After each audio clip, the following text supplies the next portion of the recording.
गिरिडीह के सदर हॉस्पिटल में आज ब्लड कंपोनेंट सेपरेशन यूनिट के ओपनिंग समारोह में हमारे बीच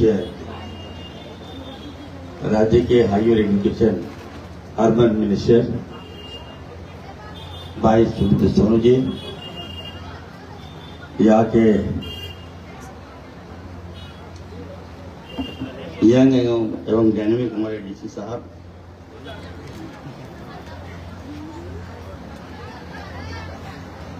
पूर्व में जामतड़ा के डीसी थे लखा साहब, अब यहाँ डीसी बनकर आए हैं। मंच पे हमारे civil surgeon doctor SP Mishra साहब, Red Cross chairman Shri Arvind Kumar ji, Congress party कार्यकारी अध्यक्ष भाई सतीश केडिया साहब, ब्लड डोनेट के हमारे प्रभारी डॉक्टर सोहेल अख्तर साहब, मंच पे सभी हमारे डॉक्टर्स, यहाँ पे आए सभी हमारी सैया बहनें, नौजवान साथियों, पत्रकार बंधुओं। मैं सबसे पहले तो गिरिडीह जिला के तमाम साथियों को मैं आभार व्यक्त करता हूं और हम सबके, आप सबके लोकप्रिय मंत्री सुब्रत सोनू जी को कि आपने अब कड़ी मेहनत से झारखंड के बाद दूसरा जो ब्लड सेपरेशन यूनिट गिरिडीह में आपने लाने का जो प्रयास किया है, मैं मंत्री होने के नाते आपको बहुत बहुत मुबारकबाद देता हूं, बधाई देता हूं। ये दर्शाता है कि आप कितना सजग हैं। स्वास्थ्य के क्षेत्र में मैंने कहा कि जो भी आगे आएगा मैं वहां पर बढ़ चढ़कर मदद करूंगा। स्वास्थ्य की जवाबदेही मुझे मिली है। आदरणीय राहुल गांधी जी और हमारे डायनेमिक मुख्यमंत्री आदरणीय हेमंत सोरेन जी ने मुझ पर बहुत बड़ी जवाबदेही दी है। इससे पहले मैं ग्रामीण विकास मंत्री था। 4 महीनों में आप देख सकते हैं कि राज्य की सड़कों का मैंने जाल बिछाया। हर वैसे जगह जहां लोगों की उम्मीद थी कि पुल नहीं बना है, रोड नहीं बना है हमारा झारखंड में, तो आदिवासी हमारे उनको मुख्य धारा से जोड़ने के लिए हमने बड़े पैमाने पर सड़कें दिया, पुल बनवाया। चुनाव हुआ और चुनाव के बाद आप लोगों ने दोबारा हेमंत सोरेन जी की सरकार पर आप लोगों ने भरोसा जताया। उसके बाद माननीय मुख्यमंत्री जी को लगा कि नहीं, जो राज्य लिया गया है झारखंड, हमारा सपनों का झारखंड, लोगों को उम्मीद था कि हमारा झारखंड बनेगा तो हमारा झारखंड डेवलप करेगा, यहाँ का विकास होगा, लोगों का विकास होगा और हम सब आगे आएंगे। लेकिन 18 सालों में अगर आप देखिएगा तो हमारे झारखंड का विकास नहीं हुआ, यहाँ के लोगों का विकास नहीं हुआ, यहाँ के लोगों को मजबूत करने पर किसी ने ध्यान नहीं दिया। लेकिन जब से हेमंत सोरेन जी की सरकार बनी, पिछले अगर हम क्रियाकाल को देखेंगे तो हम लोगों ने रोड मैप बनाया, काफी अच्छा काम किया हम लोग पिछले बार। और जब हेमंत 2 की सरकार, जब हम लोग चुनाव में गए तो हम लोग कुछ ऐसी योजना लेके गए आपके बीच में कि यहां के लोगों को सीधा उसका लाभ मिले। मुख्यमंत्री जी ने यहां के माता बहनों को मैया सम्मान योजना दिया और उसके बाद हमने सबको कहा कि सर, मां बहनों को तो सम्मान दिए, उसके साथ साथ क्यों नहीं हम लोग हेल्थ कार्ड, अफवाह स्वास्थ्य योजना भी टैग कर दें। तो उस दिशा में हम लोगों ने काम किया और आप देख सकते हैं कि पहली बार ऐसी सरकार बनी। जब हम लोग वोट मांगने के लिए गए तो हमें लगता है मां बहनों ने इतना सम्मान हम लोगों को दिया। मां बहनों ने ये हमसे कहा कि सर, अब हम लोग को लगता है कि कोई पहली बार एक ऐसी सरकार बनी जो हम लोगों का सम्मान किया। माताएं खुश, बहनें खुश। तो उसके बाद अब मैं यकीन दिलाता हूं आप सबको कि स्वास्थ्य के क्षेत्र में भी अपने हम झारखंड वासियों को खुश करेंगे, उस दिशा में हम काम कर रहे हैं। रांची के बाद दूसरा ब्लड सेपरेशन यूनिट बना है और मैं आंकड़ा देख रहा था कि जो गिरिडीह जिला जो है ये काफी अवेयरनेस के लोग हैं। यहाँ के जो लोग हैं ब्लड देते हैं, खून देते हैं, और यकीन मानिए जो आपके खून से कई लोगों की जान बच रही है। अभी ब्लड डोनर एक स्वागत समारोह में मैं रांची में गया था, तो वहां पे मैंने देखा कि गिरिडीह से कई ऐसी संस्थाएं हैं, प्राइवेट संस्थाएं हैं जो ब्लड डोनेट करती है। किसी ने कहा कि सर हम 15 यूनिट ब्लड दे चुके हैं, किसी ने कहा 60 यूनिट तक हम लोग ब्लड दे चुके हैं। एक कोई रंजन था गिरिडीह का, उसने कहा कि सर हम 55 यूनिट ब्लड दे चुके हैं। और जब मुझे लगा कि नहीं ये छोटी छोटी बातें हैं, और उनका मान था कि हम लोग जो ब्लड डोनर का जो कार्ड है वो बंद हो गया, 6 सालों से बंद था। तो मैंने कहा कि नहीं, ब्लड डोनर जो है वो कार्ड बंद क्यों गया, क्यों किया गया, क्या कारण था। मैंने विभाग के सिक्योरिटी को बुलाकर और सबसे जो रिक्वायरमेंट था मैंने उसको करने का काम किया और ब्लड डोनर कार्ड दोबारा हमने चालू करने का काम किया। और मैंने ये फैसला लिया कि जो ब्लड डोनेट करेगा उसको सरकार की तरफ से हम कुछ राशि हम मुहैया कराएंगे, ताकि उनका जो मनोबल बढ़े और ज्यादा से ज्यादा ब्लड डोनेट करे। यहाँ पर संथाल परगना के क्षेत्र में मैं अपनी विधानसभा जामताड़ा देखता हूँ, मधुपुर देखता हूँ, देवघर देखता हूँ, तो कभी ब्लड की जरूरत पड़ती है। थैलेसीमिया के जो बच्चे हैं हमारे, तो मालूम चलता है कि कहाँ भेजो भाई, तो गिरिडीह भेजो, गिरिडीह में ब्लड मिल जाएगा बच्चों को। तो गिरिडीह न केवल हम ये कह सकते हैं कि आप एक ऐसा हब है यहाँ पर जो आप लोगों की जान बचाते हैं, बच्चों की जान बचाते हैं। इसके लिए मैं जितनी आपकी प्रशंसा करूं आपको लगता है कम होगा। मैं अपनी ओर से आपको साधुवाद भी देता हूं। जो रक्त के यहाँ पे जो खोले गए संस्थाएं खोला गया है, उसको मैंने कहा है कि आप अच्छा करो, सरकार आपको हर सुविधा देगी, मैं आपको हर सुविधा दूंगा और उसको हाईटेक करेंगे हम। तो निश्चित तौर पर आज का दिन अच्छा दिन है और स्वास्थ्य के प्रति हम तो ये कहेंगे सोनू जी को, आपने कहा कि हमारी जो सैया बहनें हैं स्वास्थ्य का पहिया है, तो इस राज्य में 42,000 हमारी स्वास्थ्य जो कर्मी हैं, स्वास्थ्य बहनें हैं हमारी, इस पर इरफान अंसारी की नजर है। हम आप लोगों का बेहतर से बेहतर कर रहे हैं, बहुत जल्द आप लोगों को इसका परिणाम देखने को मिलेगा। दूसरा है कि आप लोगों को अब टैब देने जा रहे हैं, एकदम हाईटेक टैब होगा वो, जिसमें काफी मेडिकल के प्रोग्राम युक्त टैब देने जा रहे हैं। और जब मैं टैब दूंगा आप लोगों को, तो उस समय आप लोगों के लिए कुछ मैं घोषणा करूंगा जो अभी लगता है कि अभी जल्दीबाजी होगा। तो जब सैया बने हमारी हैं, तो आपको आगे लाने का जवाबदेही भी इरफान अंसारी का है। आप लोग बिल्कुल चिंता नहीं कीजिए, हम आपकी समस्या को समझते हैं। स्वास्थ्य व्यवस्था अगर आज हमारा चल रहा है, गांव में अगर स्वास्थ्य व्यवस्था हमारी जिंदा है, तो उसका सबसे बड़ा कारण है, यदि कोई है तो हमारी स्वास्थ्य बहनें। आप पर बहुत बड़ी जवाबदेही है और आप लोगों को हम अच्छा कर रहे हैं। दूसरा है कि गिरिडीह की बात ही कुछ और है। यहाँ पे हमारी भाभी है, बगल में रहती, बगल विधानसभा के विधायक भी हैं, और सोनू जी हैं हेडक्वार्टर के विधायक और मंत्री भी हैं। तो जब कल मेरी वार्ता हुई इनसे, तो मैंने कहा कि ऐसा ऐसा कार्यक्रम है, तो उन्होंने कहा कि बिल्कुल है, आपको आना है। तो मैं आया यहाँ पे, और जब मैं आया तो कुछ प्रोग्राम में लेके आया कुछ गिरिडीह वासियों की सौगात के रूप में मैं लेके आया हूं। आने वाले दिन में गिरिडीह जिला को एक मेडिकल कॉलेज देने जा रहा हूं।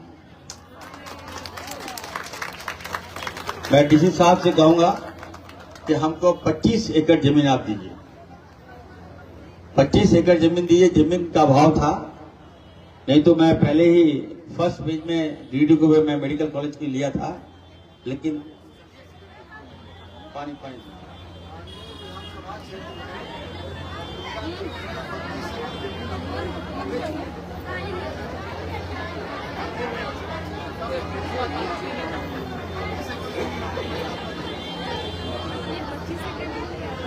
तो बहुत अच्छी बात है कि गांडे विधानसभा के अंतर्गत पचमुंदा कला में 25 एकड़ जमीन, 32 एकड़ जमीन।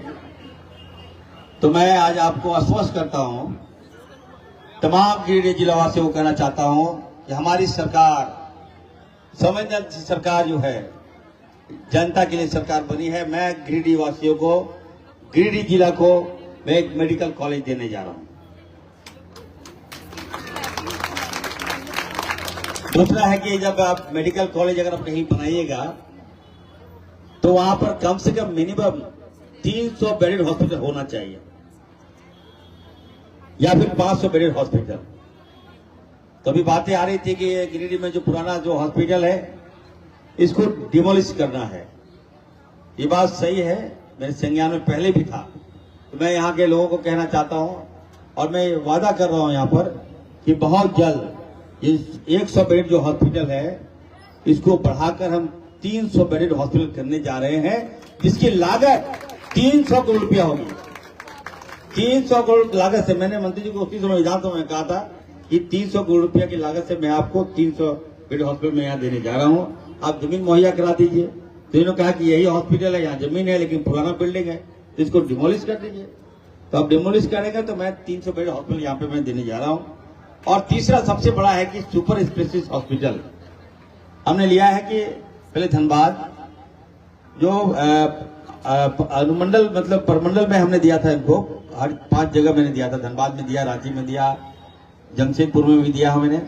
तो यहाँ पर माननीय मुख्यमंत्री जी का पहली नजर है और मैं भी बगल में रहता हूँ। यहाँ के लोग काफी जागरूक हैं, यहाँ हर तरह से हर यूनिट है। सोनी जी बता रहे थे कि ऑक्सीजन यूनिट 3 यूनिट दिया है, ये बहुत बड़ी बात है। तो स्वास्थ्य के क्षेत्र में गिरिडीह जब इतना अवेयरनेस है यहाँ पर, तो हम विश्वास दिलाते हैं यहाँ पर सुपर स्पेशलिस्ट हॉस्पिटल आप लोग को हम देंगे यहाँ गिरिडीह में। तो 3 सौगात आप लोग को हम कर दिए। और इरफान अंसारी जो कहता है, याद रखिएगा, वो करता है, कमिटमेंट मेरा नाम है। हम गिरिडीह से मेरा लगाव है, इसलिए मैं देख के जा रहा हूँ आप लोगों को। दूसरी बात कहूंगा, देखिए आज स्वास्थ्य के क्षेत्र में आपको व्यापक बदलाव देखने को मिल रहा है। जो हमारे जो विपक्ष के साथी हैं उनको ये पच नहीं रहा। कई महत्वपूर्ण हम स्टेप ले रहे हैं, आने वाले दिनों में आपको देखने को मिलेगा। हम कहना चाहते हैं कि अभी देखिए, मैं हेल्थ कॉटेज जो हमारे लोगों का सपना है, हमारे जो गांव में लोग बसते हैं, जो ट्राइबल है, जो मूलवासी है यहाँ का, जो आदिवासी है, उसको देखते हुए मैंने 25 हेल्थ कॉटेज हम दे रहे हैं। हमें लगता है उसमें गिरिडीह भी जरूर होगा। ये कॉटेज का निर्माण मैंने इसलिए किया कि मैं जब बाहर पढ़ता था, जहां मैं मेडिकल MBBS की पढ़ाई किया हूँ, MD की पढ़ाई किया, तो वहां पर ठंड का एरिया है, बर्फ में लोग वहां रहते हैं। 8 महीना तो लगता है बर्फ में ही लोग रहते हैं वहां, सब कुछ व्हाइट दिखता है। जब मैं वहां गांव में गया तो गांव के अंदर देखा कि एक भवन बना हुआ है, अंदर बाहर से व्हाइट लग रहा है। जो अंदर में गया तो वहां मैं देख रहा हूं कि जो प्राइमरी ट्रीटमेंट है हमारा, तो वहां पे लोग जा रहे हैं, हंस रहे हैं, खेल रहे हैं, इलाज कर रहे हैं, दवाई ले रहे हैं, जांच करा रहे हैं। तो इतना अच्छा अंदर सेटअप लगा। तो मुझे लगा कि अगर कभी मुझे सेवा करने का मौका मिलेगा तो अपने जहां भी रहूंगा अपने राज्य में इस कॉटेज को मैं जरूर लॉन्च करूंगा। तो मैं 25 हेल्थ कॉटेज का निर्माण करा रहा हूं। आप देखिएगा कि हमारे जो दाता हैं, आज आप लोग इसको मालिक होना चाहिए। हम लोग तो लगता मालिक नहीं, बाहर के लोग यहाँ मालिक हो गए। हम आपको आगे ला रहे हैं, स्वास्थ्य के क्षेत्र में आगे ला रहे हैं। और आप लोग जब हेल्थ कॉटेज जाइएगा तो एक अच्छा अनुभव आप लोग लेके जाइएगा। अभी हमारी नर्सें बहनें यहाँ पर एनएम जीएनएम बहनें हैं, मैं उनसे कहना चाहता हूँ 3 दिन पहले रांची में जीपी की बैठक हुई और जो नर्सेज हैं जो कोविड में जो कोरोना काल में अच्छा काम किए, उन्होंने कहा कि सर हमारा तो 10,000 रुपये सैलरी है और हम लोगों ने कोविड कोरोना काल में इतने लोगों की जान बचाई। एक ऐसा समय आया जब डॉक्टर भी मरीज के पास नहीं जा रहे थे, बाप माँ अपने बाल बच्चे के पास नहीं जा रहे थे, बच्चे अपने माँ बाप से नहीं सड़ रहे थे। उस समय अगर कोविड काल में किसी ने मरीज के पास जाकर जान बचाने का कोई काम किया तो वो हमारी नर्सेज बहनें ने किया, एनएम जीएनएम बहनें ने किया। तो इसको देखते हुए हमने कहा कि आपकी सैलरी कितनी है बताओ। तो कहे कि सर जब कोविड काल में हमको 10,000 रुपये मिलता था और आज भी 10,000 रुपया मिलता है सोनू जी। तो मैंने कहा कि नहीं, ये तो अन्याय है और ये अन्याय के खिलाफ इरफान सही लड़ता ही लड़ता है। तो मैंने 10,000 को बढ़ाकर 15,000 मतलब 25,000 रुपया कर दिया। फिर शुरुआत है, हर क्षेत्र में आप चले जाइएगा, अच्छा कर रहे हैं। और दूसरी बात यह है कि बहुत लोग कहता था कि 180 जो एम्बुलेंस है वो खराब है, अच्छा नहीं है, ठीक करना है। तो मैंने कहा है उन लोगों को, मैंने कहा कि थोड़ा समय दीजिए, अब चुनौती है तो चुनौती का मुकाबला मिलकर किया जाएगा। हर समय आप खामियां गिनवाइएगा, सुझाव नहीं दीजिएगा तो हम अच्छा कैसे करेंगे। तो अभी 108 एम्बुलेंस जो है इमरजेंसी सेवा वो ठीक किया हो और एक अतिरिक्त एम्बुलेंस सेवा हम ला रहे हैं जो 300 एम्बुलेंस नया एम्बुलेंस लेंगे और 322 एम्बुलेंस जो पहाड़ी क्षेत्र में जो हमारे आदिवासी लोग रहते हैं, वहाँ पहाड़िया जो आ रहते हैं, उनको लाने जाने में बड़ा एम्बुलेंस नहीं जा पाता था। उसको देखते हुए हम लोगों ने 22 एम्बुलेंस झारखंड में हमने लॉन्च करने का निर्णय लिया है। आने वाले दिनों में आप देखिएगा हम सब मिलकर अच्छा काम करेंगे। और मैं फिर से यही कहूंगा, देखिए बहुत व्यापक बदलाव हम कर रहे हैं। रांची में हमारा पुराना रांची था रिम्स, इसको माननीय मुख्यमंत्री जी ने कहा कि इसको पूरा तोड़ो, तो 6,500 करोड़ की लागत से जो पुराना रिम्स है इसको हम डेमोलिश कर रहे हैं बहुत जल्द। और वो जो पुरानी बिल्डिंग है, आए दिन आप लोगों को लगता है पेपर में पढ़ते होंगे, मरीज फर्श में लेटा हुआ है, मरीज का इलाज चल रहा है लेकिन नीचे सोया हुआ है, जमीन टूटा हुआ है। ये बात सही है, मैं भी मान रहा हूँ इस बात को। आप लोग तो मीडिया वाले छाप देते हैं, लेकिन सच्चाई भी जानना होगा। रिम्स में 1,000 पेशेंट का लोड है, वहां 10,000 रोज पेशेंट आ रहे हैं, तो उसको हम लोग क्या करेंगे। इलाज चला दे रहे हैं, लोग जान बचा दे रहे हैं, ये बड़ी बात है। अब ये दिखाया जाता है कि फर्श में सोया हुआ है, फर्श में लेटा हुआ है, नीचे सोया हुआ है, कैसे इलाज हो रहा है। तो इसको देखते हुए हम इसको बढ़ा रहे हैं, संख्या बढ़ा रहे हैं। और दूसरा है कि राज्य को एक और तो हर क्षेत्र में अच्छा कर रहे हैं, पेशेंट का फ्लो रांची में कम हो, इस दिशा में हम ज्यादा सदर हॉस्पिटल में फोकस कर रहे हैं। हमने बेड बढ़ा दिया है आपका, जो हर हॉस्पिटल में रिम्स में 1500 बेड था तो हमने 3200 बेड कर दिया है। यहाँ पर 100 बेड था, 120 बेड कर दिया गया गिरिडीह में। तो हमने बेड बढ़ाया है। और मैं सीएस को बोल दे रहा हूँ, राज्य के तमाम सीएस मेरी बात कान खोल के सुन लो, अगर कोई हॉस्पिटल में आ गया, सदर हॉस्पिटल में कोई मरीज आ गया और डॉक्टर की लापरवाही में ये कह दिया गया कि नहीं प्राइवेट हॉस्पिटल में भेज दो या तो रेफर कर दो, अगर आप रेफर कर रहे हैं या कहीं और भेज रहे हैं तो इसकी सत्यता मुझे होनी चाहिए, दिखानी चाहिए आपको कि ये सही है कि गलत है। ऐसा नहीं कि डॉक्टर यहाँ 25 या 30 डॉक्टर होंगे, 2 डॉक्टर काम करते होंगे, आगे कहीं आपने भेज दिया होगा, लेकिन कोई मरीज अगर मेरा सदर हॉस्पिटल आए तो इसका समुचित इलाज यहाँ पे होना चाहिए। अगर आप जानबूझ के रेफर करते हैं तो ऐसे सदर हॉस्पिटल में ऐसे जो हमारे सीएस है उस पर भी हम कार्रवाई करेंगे। मैं साफ साफ कहना चाहता हूँ, लैप्सेस में बर्दाश्त नहीं करूंगा। मैं क्या देना चाहता हूँ, स्वास्थ्य क्षेत्र में जो माहौल को सुधारने की जवाबदेही हमारी है तो मैं अच्छा कर रहा हूँ। ये जवाबदेही तभी सुधरेगी जिसमें आप सबकी आप सब हम सबके लोकप्रिय मंत्री जी भी काफी एक्टिव हैं। मैं उनसे भी कहूंगा आप लोग भी, कोई मरीज अगर है, मैं मोबाइल में मेरा एक ऐप है, मैं उसमें सभी को मैं जोड़ रहा हूँ, आपके माननीय मंत्री जी को भी जोड़ूंगा और डीसी साहब को भी जोड़ूंगा। कहीं कोई लगे कि नहीं सहायता की आवश्यकता है तो उस ऐप में आप डाल दीजिएगा, ऑटोमेटिक आपको उसका लाभ मिलेगा। तो फिर से मैं कहूँगा, यहाँ आकर मुझे अच्छा लगा। यहाँ हम लोग हमारी सरकार के जो मंत्री जी हैं, सोनू जी, काफी एक्टिव हैं और हम लोग काफी भाई भाई हैं आपस में। आप लोग ये मत समझिएगा कि हम लोग में कुछ दुनिया है। तो जब दोनों भाई मजबूत होता है तो हल्का फुल्का टकरावट होता है, तो उससे आप लोग मजा मत दीजिए। हम लोग दोनों एक हैं। और राज्य में आप देख लीजिएगा कि कहीं कोई विभाग काम कर रहा है तो कोई विभाग ज्यादा काम कर रहा है, सारा विभाग ठीक ठाक काम कर रहा है, लेकिन हम आपके साथ हैं और आप लोग बढ़िया से काम कीजिए। कोई दिक्कत हो तो मुझे इधर एक फोन में याद कीजिए, मैं आऊंगा। सीएस को कहूंगा कि बढ़िया से हॉस्पिटल चलाइए और जो छोटे छोटे सेक्टर है वहां जाके देखिए, मॉनिटरिंग कीजिए, वहाँ इलाज हो रहा है कि नहीं हो रहा है, वहाँ पेशेंट आ रहे हैं कि नहीं आ रहे हैं, वहाँ जांच हो रहा है कि नहीं हो रहा है। और एक बात आपको हम बता दें कि झारखंड के लोगों को मुफ्त में हम लोग दवाई देने जा रहे हैं। हमारी सरकार झारखंड के लोगों को मुफ्त में जांच हम लोग देने जा रहे हैं, ये हमारी सरकार आपको देने जा रही है। और तीसरा सबसे महत्वपूर्ण ये है कि जो प्रेग्नेंट महिलाएं हैं, जो गर्भवती महिलाएं हैं, उसको हम लोग अल्ट्रासाउंड हमारी सरकार मुफ्त में देने जा रही है। तो ये घोषणाएं हम राज्यवासियों के लिए है, इसलिए आप लोग इसका लाभ लीजिए। आप लोगों ने यहाँ बुलाया, जो मान सम्मान दिया, इसके लिए आप सबका बहुत बहुत धन्यवाद। जय हिंद, जोहार।